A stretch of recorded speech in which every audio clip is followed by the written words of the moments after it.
Today I'm showing you guys how to change out a tie rod end in your vehicle as well as diagnose it. Let's get into it. So first you're going to want to diagnose your problem, whether you're going to have a bad wheel bearing or a bad tie rod end, to figure out what the problem is. So go ahead and jack your car up off the ground. I've also got a jack stand that's underneath the wheel right now. So in order to figure out what the problem is first, if you grab the top and the bottom of the wheel and you give it a shake, that'll indicate a bad wheel bearing most likely. And if you grab either side of the tire and give it a shake, you can see that this is shaking a little bit. That means you're gonna have a bad tie rod end. So we're gonna go ahead and replace that now. So I went ahead and took the tire off. This is gonna expose the tie rod end, just make things a lot easier. You can also confirm that it is indeed the tie rod end. You can see that play. So we're gonna go ahead and start taking this off. So next we're gonna wanna actually loosen this nut off. I've got a 7/8 wrench here that I'm gonna be taking it off with. Go ahead and throw that on. We're just gonna loosen this. You can see that nut is loose on there now. We're gonna make sure it's just snug up against the end of the tie rod end.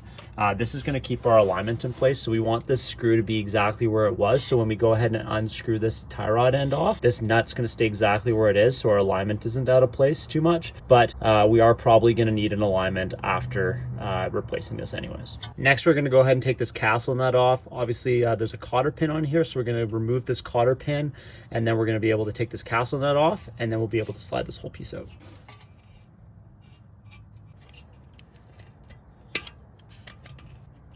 So I've got my 17 mil here for this vehicle, and I may need a breaker bar to get this off, but just gonna try to. There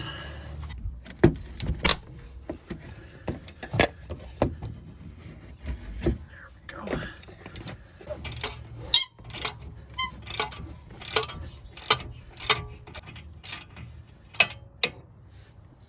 Now, a lot of people put a fork in here and they'll actually be able to pry this open. I don't have that tool, so all I'm going to be doing is taking this castle nut, flipping it over, and re-threading it onto the top.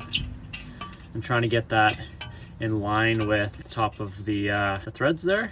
And then I'm going to be able to take a hammer to it and just bang it out from the top. And that popped out nicely.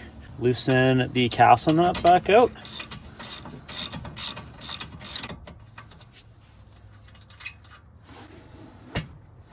That just pops out like so. So you can see how loose that is in there. And if I compare that to the new one, it doesn't really move all that much. So you can tell how worn out this one is, and it definitely needed the new one in there.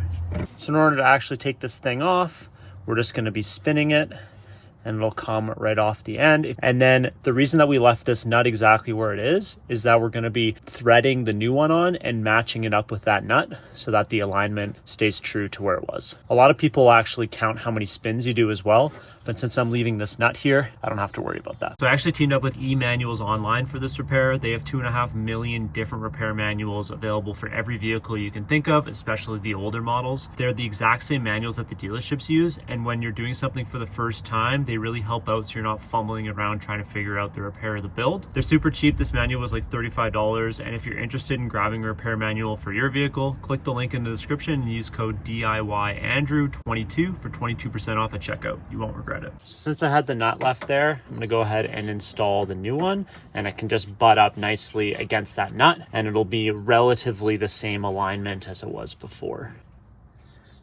And you can go ahead and stick that through the hole and then tighten it on with your castle nut.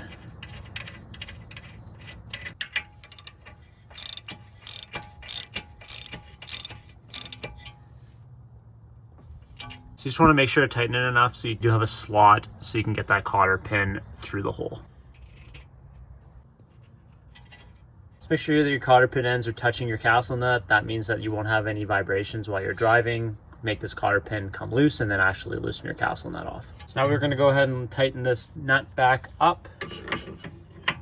I've just got a adjustable crescent wrench and that nut, and I'm just going to tighten it down as tight as I can. So the last step is replacing this nut right here with the grease nipple that I received from the kit, and then I'm going to be greasing it up just to make sure that it's extra greased. You can see the little nut that came out. And go ahead and throw in that grease nipple. So you don't want it to be too tight on there. I just want to make sure that this is facing out so that I'm actually able to get the grease gun on there once I get the tire back on. Because if it's facing this direction, I'm not going to be able to grease this ever again. So last step, I'm taking my grease gun, put that on the nipple, and I'm just going to put some more grease in there and expand that boot out. And if you look closely, you can see that boot expanding ever so slightly. That's enough. This is pre-greased, so you shouldn't have to do too much. But I do like to grease it just a little bit more just to make sure that this is full of grease and that it's not going to wear out. That's it, guys. That's like a 10-minute job. I hope you guys found this useful. If you did, please consider giving it a thumbs up and subscribing. Until next time, take care.